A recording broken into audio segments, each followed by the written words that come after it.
Beaucoup de thèmes sont quand même travaillés et de plus en plus travaillés dans les institutions. Donc là, je vais juste vous en énumérer. Évidemment, ce n'est pas un PowerPoint de 7 heures de cours. Donc là, ce sont vraiment les thèmes principaux, mais rien ne vous empêche d'aller creuser le sujet sur Internet. Donc les thèmes généralement abordés, hein, c'est évidemment la vie affective, la vie amicale. Alors, on n'est pas obligé, hein, c'est pas parce qu'on a envie d'être serré dans ses bras que tout de suite on a des envies sexuelles. Donc, c'est vraiment très important d'être capable de faire la différence entre l'affectivité, l'amicalité, le côté amoureux et au-delà de tout ça, de vouloir avoir une vie sexuelle. Un autre thème aussi très abordé, la vie de couple. On ne fait pas tout et n'importe quoi. On habite en France, il y a aussi des lois à respecter au niveau du couple. Il y a donc des formes de consentement également à expliquer aux individus.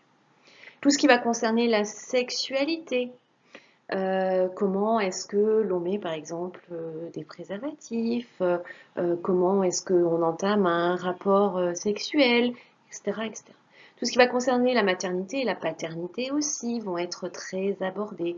La contraception, les maladies sexuellement transmissibles ou les infections sexuellement transmissibles, tout ce qui va concerner les violences sexuelles et la pornographie en général, pour expliquer aussi que ça reste des fictions et que la réalité ne se passe pas forcément de la même manière. D'autres thèmes, vous voyez, il y en a vraiment toute une multitude hein, dans la vie affective et sexuelle.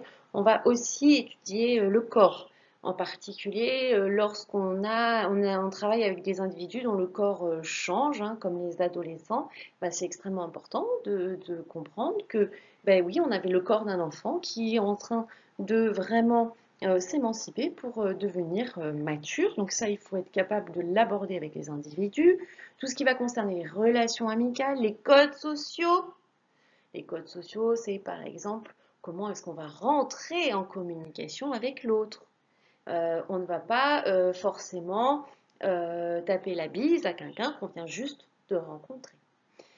On va aussi aborder tout ce qui s'agit des interactions affectives, amoureuses et sexuelles, de la séduction, du droit de dire non. Ce n'est pas parce que quelqu'un vous plaît que vous êtes obligé de tout accepter de cette personne. La prise en compte de l'autre, ça veut dire que par exemple si je suis déjà en couple avec quelqu'un mais que j'ai envie d'être avec quelqu'un d'autre, ben, est-ce qu'il faut que je lui dise, que je ne lui dise pas, est-ce que je dois lui montrer, est-ce que je dois lui cacher? Tout ça en institution, ça peut se passer. Donc il y a vraiment tout un travail qui est fait autour de cette problématique. Le cadre juridique, parfois, hein, pour rappeler ce qu'on a le droit et ce qu'on n'a pas le droit de faire au niveau de la loi française, mais également des réglementations en institution, les préventions, les contraceptions et les violences et les abus. 4 petits thèmes, donc là vous en voyez 2 sur cette diapositive, un petit peu plus travaillés juste pour vous donner des exemples. Par exemple sur la connaissance du corps. Ça peut être imagé pour des personnes ayant une déficience intellectuelle. Il faut que ça soit non anxiogène, évidemment, pour les personnes ayant des troubles psychiques. Il faut que ça soit spécifique pour des personnes ayant des déficiences motrices ou cognitives. Ou même, ça peut être des déficiences visuelles. Travailler des choses avec le toucher. Autre thématique sur la connaissance des risques et des méthodes de prévention, vous pouvez tout à fait faire des ateliers sur les infections sexuellement transmissibles, les grossesses non désirées, les abus sexuels ou les abus de faiblesse. Hein. On n'est pas obligé d'aller tout de suite dans la sexualité.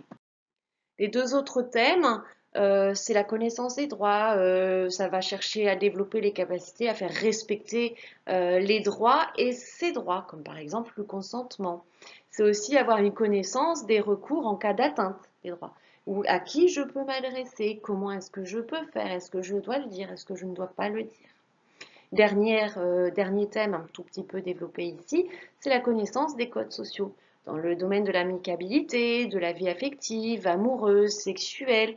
En gros, c'est tout le développement des habiletés relationnelles, comment séduire, comment entretenir une relation, comment aller vers l'autre. Tout ça, ça peut vous paraître euh, facile pour vous et ce n'est pas forcément pour d'autres. Donc, c'est vraiment des questions à pouvoir aborder et mettre en œuvre, et évidemment, tout en adaptant avec le public concerné. Une grosse association en France et que l'on peut facilement trouver sur Google, c'est Vie affective et sexuelle et handicap. Donc je vous ai mis le petit loin vas-du6 handicap.fr. Donc allez voir leur site, ils ont tout un tas d'outils pour les professionnels du champ du social et du médico-social.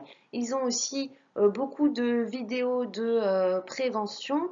Donc vraiment, ils sont très complets, très actuels et aussi très novateurs dans leur façon d'appréhender cette vie affective et sexuelle. En particulier, un document que vous pouvez aussi trouver sur leur site, document PDF qui s'appelle Mes amours, où il y a vraiment tout un tas d'outils qui peuvent vous aider si jamais vous avez à aborder ces questions autour de la vie affective et sexuelle. Voilà, fin de ce diaporama. Vous trouverez le travail à rendre sur une autre plateforme comme indiqué dans le mail. Allez, à bientôt. Au revoir.